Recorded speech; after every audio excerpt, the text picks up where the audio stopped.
Good morning, students. Yesterday we read about the textile industries. Today topic is sugar industries. Let's start. सबसे पहले पढ़ेंगे कि sugar industries के बारे में कि क्या पोजीशन है इसकी. तो India is the second largest producer of sugar in the world and first largest producer of गुड़ एंड खांडीसरी. तो इसमें याद रखना है कि जो इंडिया है कौन सी पोजीशन में आ रहा है. सेकंड लार्जेस्ट प्रोड्यूसर के अंदर, किसमें, शुगर के अंदर. पूरे वर्ल्ड के अंदर जो है सेकंड नंबर पे आता है इंडिया. और फर्स्ट नंबर पे ये क्या प्रोड्यूस करता है, गुड़ और खांडीसरी को. अगर हम डाटा देखते हैं कि 2010 से 11 तक का, तो जो शुगर की जो मिल है भारत के अंदर कितनी है, वर ओवर 662 शुगर मिल्स. कितनी है शुगर मिल्स, 662 हैं इन द कंट्री. और ज़्यादा से ज़्यादा जो शुगर की जो मिल्स हैं भारत में वो कहाँ पर हैं, उत्तर प्रदेश एंड बिहार के अंदर. तो द रॉ मटेरियल, इसका जो रॉ मटेरियल है यूज इन दिस इंडस्ट्रीज बल्कि hand haulage is sucrose content reduce. Haulage means क्या होता है, कमर्शियल ट्रांसपोर्ट. ठीक है, तो यहाँ पे जो रॉ मटेरियल है इसका, the raw material use in this industries is बल्कि, मतलब जो शुगर इंडस्ट्रीज है उसका जो रॉ मटेरियल होता है, जैसे गन्ना है, गन्ना क्या है, रॉ मटेरियल है. ठीक है, तो वो रॉ मटेरियल क्या होता है, बल्कि होता है. और इस पे जो ट्रांसपोर्ट जो होता है, जैसे कि ट्रांसपोर्ट में लेके जाने के लिए जब इसको लेकर जाते हैं तो होलेज इट्स सक्रोस होता है, जो उसमें जूस वगैरह जो रस होता है कंटेंट रिड्यूस हो जाते हैं. मतलब जहां तक इसको जो है मिल तक पहुंचाने तक जो है, अगर गर्मी ज़्यादा होती है तो क्या होगा कि इसमें स्क्रोच के जो कंटेंट्स हैं वो क्या हो जाएंगे, कम हो जाएंगे. ठीक है, तो सबसे ज़्यादा जो है गन्ना जो है कहाँ पे प्रोड्यूस किया जाता है, उत्तर प्रदेश के अंदर, महाराष्ट्र में, कर्नाटका में, तमिलनाडु में, आंध्र प्रदेश में, गुजरात में. इसके साथ साथ जो है हरियाणा में भी जो है, पंजाब में एंड मध्य प्रदेश में भी जो है क्या प्रोड्यूस किया जाता है, गन्ने को प्रोड्यूस किया जाता है. नेक्स्ट यहाँ पर जो है आपको आ जाएगी कि उत्तर प्रदेश के अंदर कितने परसेंट जो है मिल्स जो है, 60% mills are in Uttar Pradesh and Bihar. तो सबसे ज्यादा जो है largest producer state in India कौन सा आएगा आपका, जो है उत्तर प्रदेश एंड बिहार आ जाएगा. इसके बाद है दिस इंडस्ट्रीज इज, आपको इसकी करेक्टरिस्टिक आ सकती है कि ये जो इंडस्ट्रीज है किसके ऊपर डिपेंड करता है, सीजन का. तो ये जो है, ये जो इंडस्ट्रीज है सीजनल होती है, सीजनल इन नेचर. मतलब ऐसा नहीं है कि भाई ये इंडस्ट्रीज जो है, ये जो क्रॉप है ये पूरे साल हम इसको ग्रो कर सकते हैं, नहीं. तो ये कैसी क्रॉप है, एक सीजनल क्रॉप है. तो ये जो इंडस्ट्रीज है ये क्या है, सीजनल इन नेचर के ऊपर डिपेंड करता है. अब इस कोऑपरेटिव को कौन जो है ओन करता है, हमने पढ़ा था क्लासिफिकेशन के अंदर, ओनरशिप के अंदर पढ़ा था. तो ओनरशिप में हमने पढ़ा था कोऑपरेटिव सेक्टर. तो ये जो इंडस्ट्रीज है इसको रन कौन करता है, कोऑपरेटिव सेक्टर. ठीक है, तो ideally situated to the cooperative sector.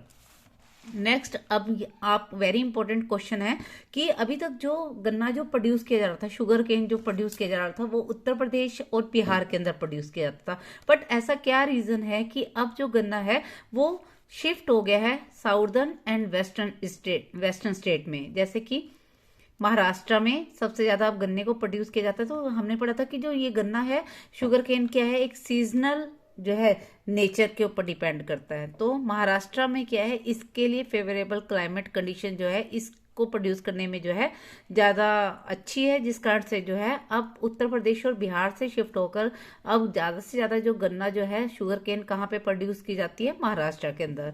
तो यहाँ पर जो केन प्रोड्यूस किया जाता है हैज अ हाई स्क्रोच कंटेंट्स. क्यों यहाँ पर शिफ्ट हो गई, एक तो यहाँ पर जो है मॉडरेट क्लाइमेट है.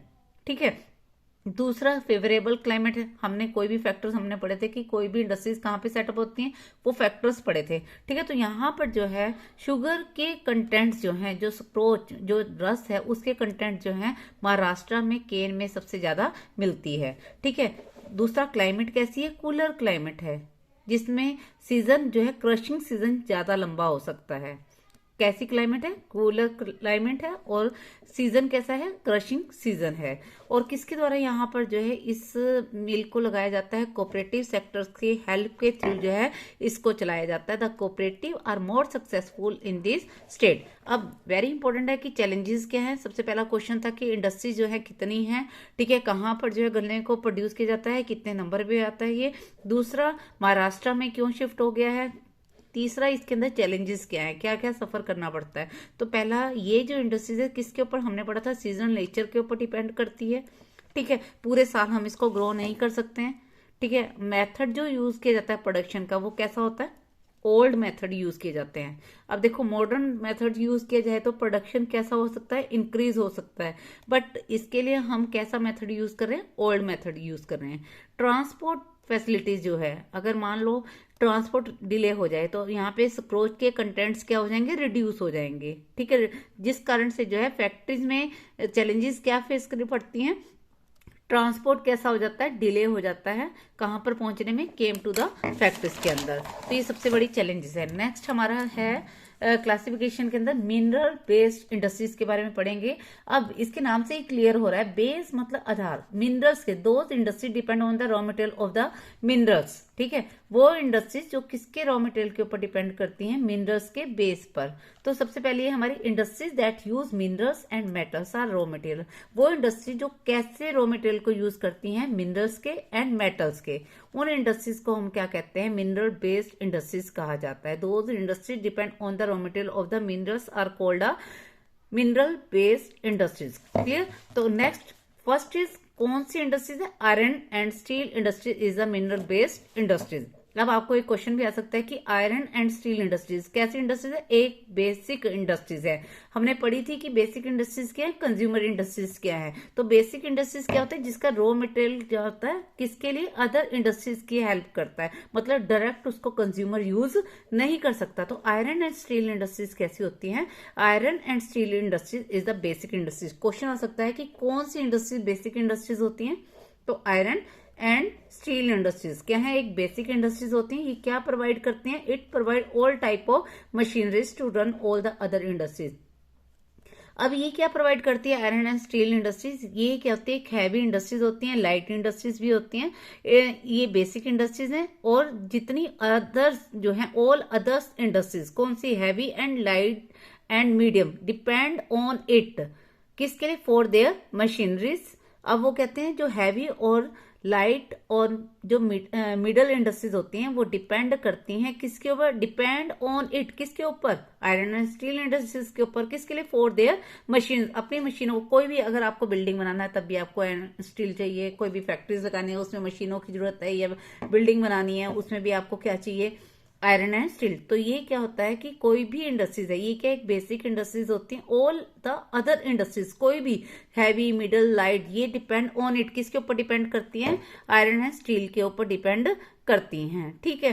किसके लिए, मशीनरीज के लिए। Steel is needed to manufacture variety of engineering, जो स्टील होता है उसका किसके लिए यूज किया जाता है, किसी भी इंजीनियरिंग गुड्स को बनाने के लिए, कंस्ट्रक्शन मटेरियल के लिए, डिफेंस मटेरियल के लिए, टेलीफोन के लिए, ठीक है, इन सारी चीजों के लिए। वैरायटी ऑफ कंज्यूमर गुड्स, ये बहुत सारी चीजें हैं जिसमें जो है हम क्या यूज करते हैं, स्टील का यूज करते हैं, ठीक है। क्लियर हो गया। बेसिक इंडस्ट्री सबको आधारभूत उद्योग कौन से होते हैं, वो उद्योग जिस पर दूसरे और उद्योग जो है निर्भर करते हैं, उसे हम क्या कहते हैं, बेसिक इंडस्ट्रीज कहते हैं, ठीक है। प्रोडक्शन एंड कंजप्शंस, अब जितना हमने प्रोडक्शन किया है और कितना कंज्यूम कर रहे हैं, ये क्या करता है, किसी भी कंट्री की जो डेवलपमेंट है वो किसके ऊपर डिपेंड करती है, उस कंट्री की आयरन एंड स्टील इंडस्ट्रीज के ऊपर। तो जो आयरन एंड स्टील इंडस्ट्रीज हैं वो क्या है, एक इंडेक्स होता है किसी भी कंट्री की डेवलपमेंट का। तो जो प्रोडक्शन और कंजप्शन है वो क्या है, इंडेक्स है किसी भी कंट्री की डेवलपमेंट का। तो याद रखना है कि अगर हमने किसी भी कंट्री की डेवलपमेंट,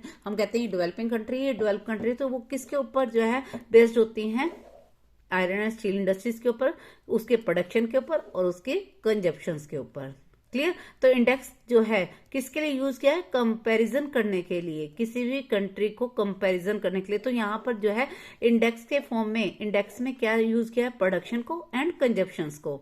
ऑफ अ स्टील, ये क्या किसको दर्शाता है, हमारे किसी कंट्री की डेवलपमेंट के इंडेक्स को शो करता है।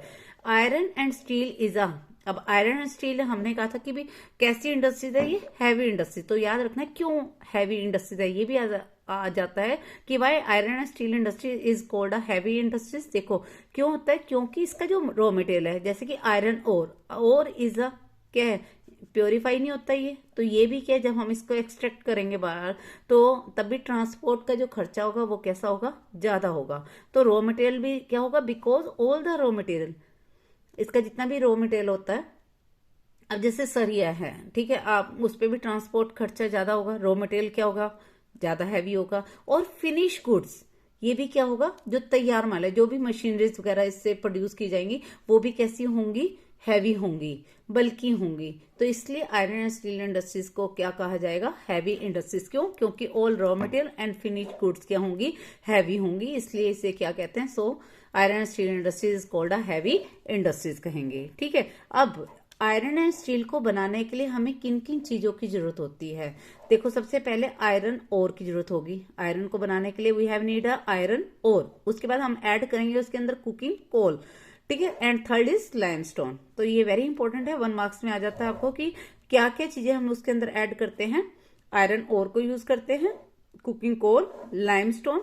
अब इसमें रेशो आपको आ जाती है कि कुकिंग कोल की कितनी रेशो होनी चाहिए आयरन ओर को बनाने के लिए। आयरन को बनाने के लिए तो 2% इसमें चाहिए होती है, आयरन ओर चाहिए 4% cooking coal 2% and limestone is 1। तो कितनी रेशो होनी चाहिए, 4:1 रेशो होनी चाहिए। किसके लिए, आयरन को बनाने के लिए।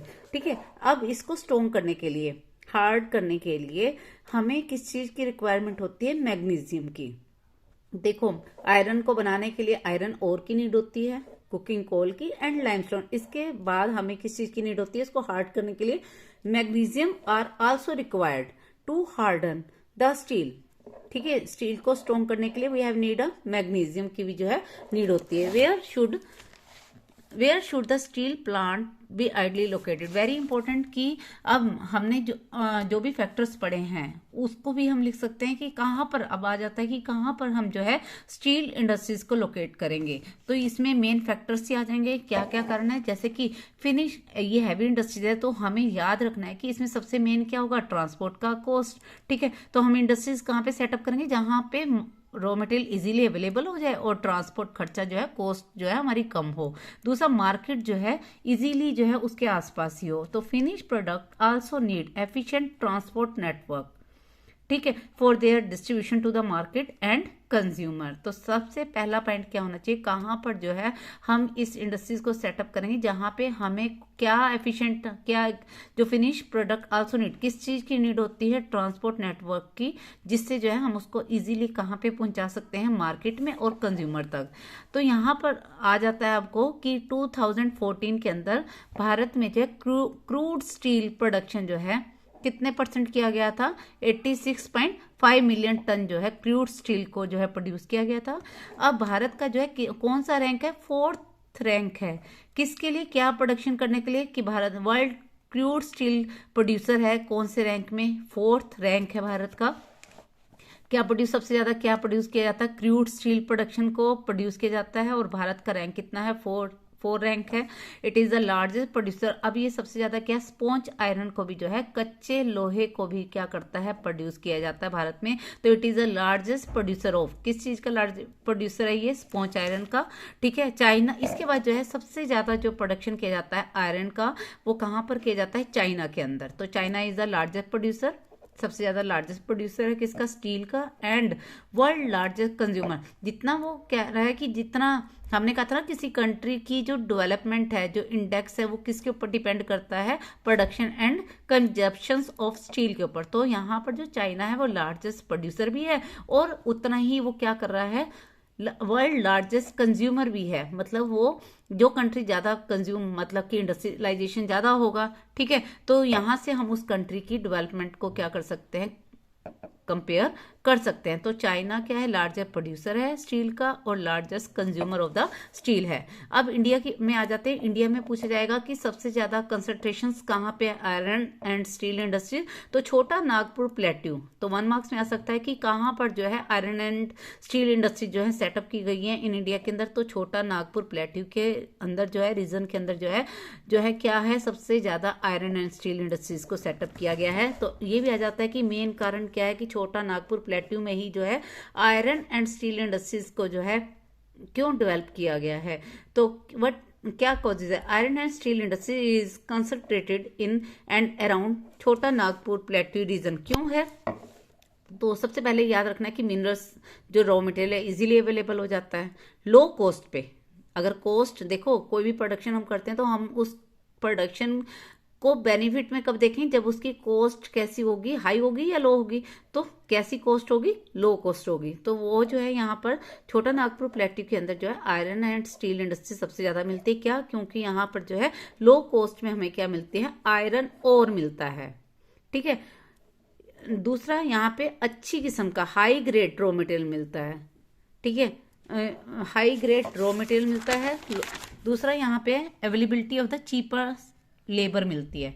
अगर लेबर की भी कॉस्ट के ऊपर डिपेंड करता है, अगर लेबर ज्यादा पैसे लग जाएंगे तो वो हमें प्रोडक्शन में जो है प्राइस क्या हो जाएगा, डिमांड कम होगी, प्राइस ज्यादा होगा तो वो हमें जो है हमें प्रॉफिट देगा, नहीं देगा। तो इसलिए जो है ये फैक्टर्स में आ जाएंगे जहां पे हमें जो है इजीली जो चीपेस्ट लेबर अवेलेबल हो, वहीं पे हम क्या करते हैं, इंडस्ट्रीज को सेटअप करते हैं। तो availability of the cheaper labour. उसके बाद जो है यहाँ पर ये जो छोटा नागपुर प्लेट्यू है, यहाँ पर जो प्रोडक्शन होता है वो किसकी डिमांड भी पूरा करता है, अपने लोकल डिमांड को भी पूरा करता है। तो वेरी ग्रोथ पोटेंशियल, इसमें क्या पोटेंशियल है, किसकी बात हो रही है, छोटा नागपुर प्लेट्यू की, कि ये क्या करती है, लोकल मार्केट की डिमांड को भी क्या करता है, पूरा करता है इन द होम मार्केट। दूसरा, एफिशिएंट नेटवर्क कौन सा है, ट्रांसपोर्ट का, फॉर देयर डिस्ट्रीब्यूशन। उसके बाद है अवेलेबिलिटी ऑफ द पावर, मतलब कि लाइट। अगर लाइट नहीं होगी तो क्या होगा कि प्रोडक्शन हो पाएगा, नहीं। तो वहां पर क्या है, इजीली जो है किसकी अवेलेबिलिटी होती है, पावर की।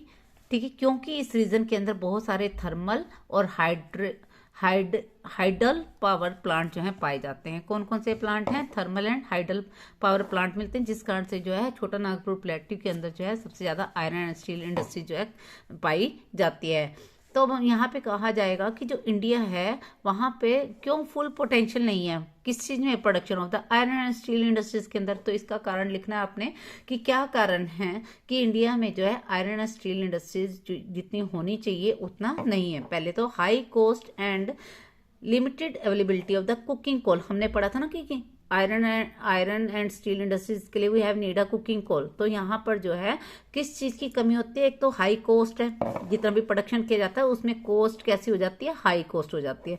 दूसरा, क्या लिमिट है, कुकिंग कोल है।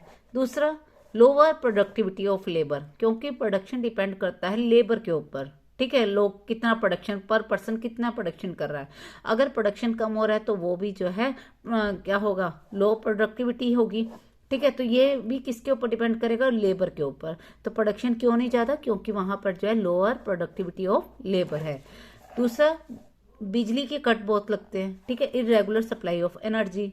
दूसरा, पुअर इंफ्रास्ट्रक्चर है, जो इंफ्रास्ट्रक्चर है, जितनी भी चीजें जैसे कि बिल्डिंग कैसे बनी हुई है, मशीनरी कैसे यूज की गई है, ठीक है, मॉडर्न है या ओल्ड है, तो ये सारी चीजें किसके ऊपर डिपेंड करती हैं, उसके प्रोडक्शन जो है किसके ऊपर डिपेंड करते हैं, इन सारी चीजों के ऊपर, लेबर के ऊपर, एनर्जी के ऊपर, इंफ्रास्ट्रक्चर के ऊपर एंड रॉ मटेरियल के ऊपर। तो यही सारी चीजें हैं कि भारत में जो है फुल पोटेंशियल नहीं है किस चीज के अंदर, production of iron and steel के अंदर। बट अब ये जो इंडस्ट्रीज हैं वो धीरे धीरे बढ़ती जा रही हैं। क्या कारण है, एक तो लिबरलाइजेशन होने के कारण, और जो फॉरेन डायरेक्ट इन्वेस्टमेंट है, और कुछ प्राइवेटाइजेशन होने के कारण जो है ये इंडस्ट्रीज क्या होने लगी हैं, बूस्ट होने लगी हैं। किसके कारण से बूस्ट अप होने लगी हैं, liberalisation and foreign direct investment के कारण। ठीक है, दे हैव अब एक क्वेश्चन आ जाता है, सॉरी, इसमें आपको एक क्वेश्चन आएगा कि कितने तरह के प्लांट होते हैं आयरन एंड स्टील इंडस्ट्रीज के। 2 तरह के होते हैं, mini steel plant and integrated steel plant. Very important question है ये, आपका डिस्टिंग्विश आ जाता है। इसके अंदर क्या है कि मिनी स्टील प्लांट के अंदर क्या आएगा कि ये कैसे होते हैं प्लांट्स, छोटे होते हैं, स्मॉलर होते हैं, और इसमें जो है किन चीजों का यूज किया जाता है, इलेक्ट्रिक भट्टी यूज की जाती है। ठीक है, देखो कैसे होते हैं, ये स्मॉलर होते हैं, याद रखना है। और इसमें भट्टियां कैसी होती हैं, इलेक्ट्रिक होती हैं। इसमें हम क्या यूज करते हैं, स्टील स्क्रैप को यूज करते हैं। मिनी स्टील प्लांट के अंदर हम क्या यूज कर रहे हैं, स्टील स्क्रैप, मतलब जो भी स्क्रैप होता है उसको रिसाइकलिंग करके इसका यूज किया जाता है, और स्पॉन्ज आयरन का भी यूज किया जाता है। अब मिनी स्टील प्लांट के अंदर हम क्या यूज करते हैं, दे हैव री रोलर्स होते हैं, बड़ी बड़ी मशीनें होती है, रोल चलते हैं, उसके अंदर हम क्या करते हैं, स्टील को जो है इंगट बनाने के लिए इसका यूज किया जाता है। जो री रोलर्स होते हैं उसमें हम क्या यूज करते हैं, स्टील इंगट को बनाने के लिए यूज किया जाता है। दे प्रोड्यूस ये कैसे स्टील प्रोड्यूस करता है, मिल्ट एंड एलॉय स्टील जो है प्रोड्यूस करता है। तो याद रखना है, स्मॉलर प्लांट होते हैं।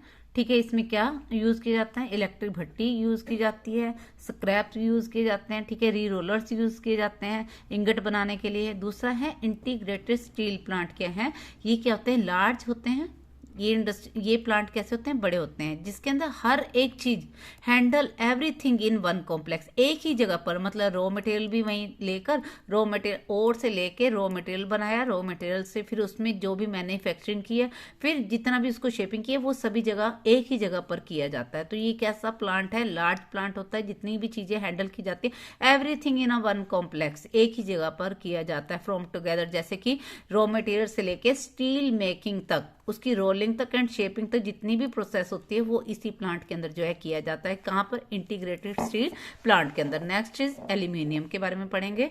एल्यूमिनियम याद रखना है कि जो एल्यूमिनियम का ओर है वो क्या है, बॉक्साइट है। तो बॉक्साइट में क्या है, आपको पेपर में आ जाएगा कि एल्यूमिनियम का ओर क्या है, बॉक्साइट है। तो बॉक्साइट के बारे में आपको पता होना चाहिए कि बॉक्साइट क्या है, आपका कैसे कलर का होता है, इसमें रेडिश कलर में होता है बॉक्साइट आपका।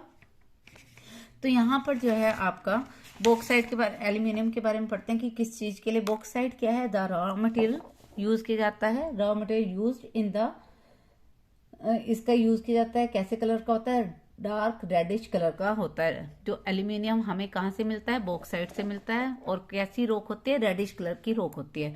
तो पढ़ लेते हैं इसको कि ये जो है second most important metallurgical industries होती है, ठीक है, मेटालॉजिकल इंडस्ट्रीज है एल्यूमिनियम, ठीक है। ये क्या है, लाइट होती है, ये किससे बचाती है, जंग से बचाती हैं, ठीक है। गुड कंडक्टर ऑफ हीट होता है, मेलेबल होता है, मेलेबल मीन्स जैसे शीट में इसको कन्वर्ट किया जा सकता है।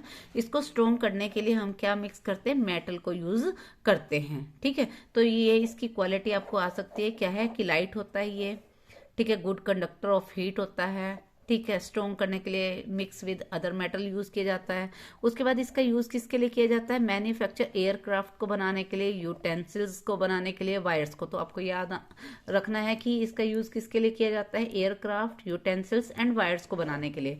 इट हैज पॉपुलैरिटीज, इसकी क्यों पॉपुलैरिटीज ज्यादा है, क्योंकि ये सब्स्टिट्यूट होता है किसका, आयरन स्टील की जगह, सब्स्टिट्यूट ऑफ स्टील, कॉपर, मतलब इनकी जगह भी जो है हम क्या कर सकते हैं, एल्यूमिनियम को यूज कर सकते हैं। किसका सब्स्टिट्यूट है ये, स्टील, कॉपर, जिंक, लेड, ये जो है इन सारी, ये जो है इन अ नंबर ऑफ इंडस्ट्री, इन सबका क्या होता है, ये सब्स्टिट्यूट है। कितने एल्यूमिनियम के जो है प्लांट हैं, 8 मेजर एल्यूमिनियम स्मेल्टिंग प्लांट हैं इन द कंट्री। कि आपको आ सकता है कि कितने प्लांट हैं, 8 मेजर प्लांट्स हैं, ठीक है। सबसे ज्यादा कहाँ पर ये कंसंट्रेट कहाँ पर किया जाता है, लोकेट कहाँ पर है, उड़ीसा के अंदर, वेस्ट बंगाल, कर्नाटका एंड उत्तर प्रदेश में जो है सबसे ज्यादा मिलता है। तो अब इसकी प्रोसेस देख लेते हैं। देखो बॉक्साइट से हमने क्या निकाला, एल्यूमिना। तो आपको आ सकता है कि रॉ मटेरियल कौन सा हुआ, बॉक्साइट, एल्यूमिना निकाला, एल्यूमिना से हमने क्या बनाया, एल्यूमिनियम को बनाया, ठीक है। तो यहाँ पर जो है रेगुलर सप्लाई ऑफ इलेक्ट्रिसिटी। अब ये जो इंडस्ट्री हमने पढ़ा था कि भी किसी भी इंडस्ट्रीज को सेटअप करने के लिए हमें कौन कौन से फैक्टर हैं, चीपेस्ट लेबर होनी चाहिए, ट्रांसपोर्टेशन होना चाहिए, ट्रांसपोर्ट होना चाहिए, सॉरी। दूसरा यहाँ पर क्या है, इजीली जो है यहाँ पर गवर्नमेंट की पॉलिसी होनी चाहिए, वाटर सप्लाई होना चाहिए, सारी चीजें हमने पढ़ी हैं। पर जो 2 मेजर फैक्टर्स है इस इंडस्ट्रीज को लोकेट करने के, वो कौन से हैं, एक हमारा कि हमें जो है एश्योर्ड सोर्स ऑफ, एक तो इलेक्ट्रिसिटी होनी चाहिए। सबसे पहले जो है इस इंडस्ट्रीज को कहाँ पर सेटअप किया जाएगा, जहाँ पे 24 आवर, मतलब यहाँ पर हमें क्या मिलनी चाहिए, इलेक्ट्रिसिटी होनी चाहिए। दूसरा जो सोर्स है रॉ मटेरियल का, वो कैसी कॉस्ट पे होना चाहिए, मिनिमम कॉस्ट होना चाहिए। तो ये 2 मेन फैक्टर्स हैं, प्राइम फैक्टर्स हैं किस इस इंडस्ट्रीज को सेटअप करने के लिए। Thank you.